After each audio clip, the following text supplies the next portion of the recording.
Sudarlun, awal Januari 2017, beberapa kampung di Menasahnga, Kecamatan Loksukun, Kabupaten Aceh Utara, kembali dilanda banjir. Banjir yang terjadi kali ini akibat jebolnya tanggul di kilometer 5 Loksukun sehingga air meluap. Banjir ikut merendam ratusan rumah, areal persawahan, dan sejumlah titik badan jalan.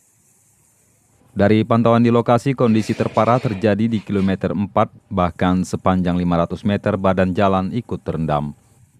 Selain itu, sejumlah ruas jalan di kilometer 6 dan 7 juga terendam. Sejumlah sekolah juga terlihat sepi dan tidak ada aktivitas belajar mengajar. Di antaranya SD Negeri 9 di kilometer 6, Kecamatan Loksukun. Dari Loksukun, Zaki Mubarak, Serambion TV.